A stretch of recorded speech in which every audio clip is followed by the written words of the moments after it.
السلام علیکم ورحمۃ اللہ وبرکاتہ۔ اگر آپ کا بچہ بہت زیادہ روتا ہے اور رونے کی وجہ سے، نہ کھانے کی وجہ سے وہ دن بدن کمزور ہو رہا ہے، اس کی صحت گر رہی ہے، آپ پریشان ہو رہے ہیں کہ بچہ بہت زیادہ روتا ہے اور رات میں دن میں بہت پریشانی ہوتی ہے، بچے کی وجہ سے ماں باپ والدین پیرنٹس سو بھی نہیں پاتے، رات میں ان کو آرام نہیں ملتا ہے، اور پریشانی یہ ہے کہ بچے کے رونے کے ساتھ ساتھ بچہ دن بدن کمزور ہو رہا ہے اور اس کی صحت گرتی چلی جا رہی ہے، سوکھتا چلا جا رہا ہے، بالکل کمزور ہو گیا ہے۔ تو اس کے لیے سب سے پہلا عمل یہ ہے کہ آپ کسی ماہر ڈاکٹر کو دکھائیں، کسی اچھے MBBS ڈاکٹر کو دکھائیں جو چائلڈ اسپیشلسٹ ہو، کسی ڈاکٹر سے رابطہ کریں، ڈاکٹر سے ملائیں، اور ڈاکٹر جس طرح سے بچے کو ٹریٹمنٹ دے، جو دوائیں چلائے وہ دوائیں چلائیں۔ اس کے علاوہ جو کرنے کا قرآنی عمل ہے وہ آپ اچھی طرح سن لیجئے۔ کیا کرنا ہے آپ کو کہ قرآن پاک میں سورہ فاتحہ ہے جو قرآن پاک کے شروع میں ہے، سورہ فاتحہ کو 3 مرتبہ پڑھیے، اور عامہ کے پارے میں، جس کو ہم 30واں پارہ کہتے ہیں، عامہ کا پارہ کہتے ہیں، اس میں ایک سورت ہے سورہ تکویر، اذا الشمس کوورت، تو سورہ فاتحہ 3 مرتبہ اور سورہ تکویر 3 مرتبہ، ان دونوں صورتوں کو 3 مرتبہ پڑھ کر پانی پہ دم کیجئے اور بچے کو وہ پانی پلائیے۔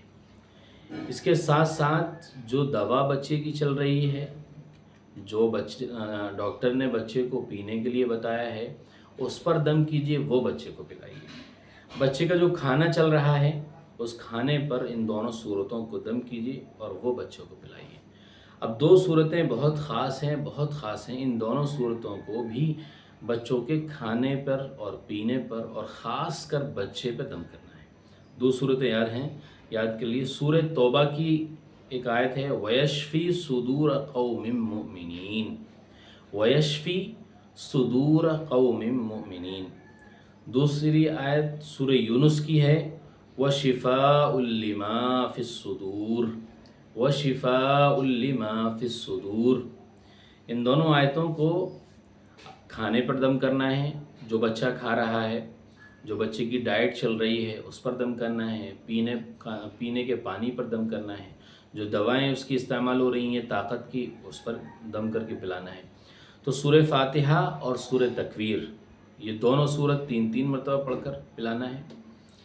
اور یہ دونوں آیتیں جو ہم نے سورہ توبہ اور سورہ یونس کی بتائی ہیں آپ کو، یہ دونوں بھی پڑھنی ہیں۔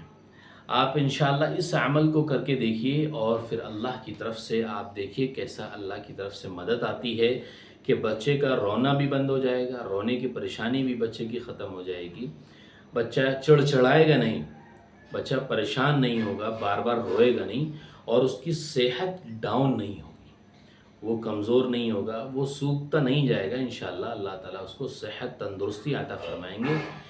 بیماری پریشانی ختم ہو جائے گی، کمزوری کی، تکلیف کی، بچے کے رونے کی ہر پریشانی ختم ہو جائے گی۔ اس عمل کو کر لیجئے۔ لوگ عمل کو اس لیے نہیں کرتے کہ اس میں بہت وقت لگے گا، اس لیے نہیں کرتے کہ 2 صورتیں پڑھنی پڑیں گی، بار بار پڑھنا پڑے گا، صرف دواؤں سے کام چلاتے ہیں۔ دوستو، آپ خود سوچئے کہ اگر آپ نے نبی علیہ السلام کے بتلائے ہوئے عمل پر آپ نے اگر عمل کر لیا، آپ نے جو طریقہ بتلایا ہے ہمارے نبی نے، اس طریقے پر اگر آپ نے کر لیا،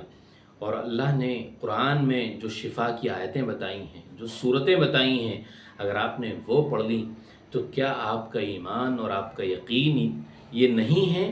کہ اللہ قادر ہے اس بات پر کہ ہم جو پڑھیں گے قرآن کی صورت، اللہ دوا سے زیادہ ہمارے بچے کو بہتر کر سکتا ہے۔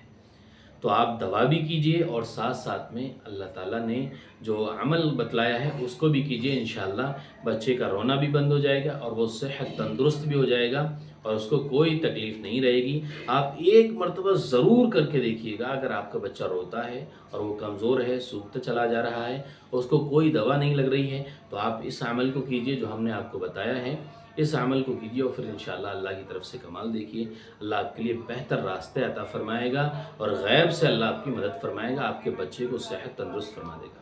ویڈیو کو شیئر ضرور کر دیا کریے، آپ کا ایک شیئر صدقہ جاریہ بن جائے گا اور دوسروں کو فائدہ پہنچے گا۔ السلام علیکم ورحمۃ اللہ وبرکاتہ۔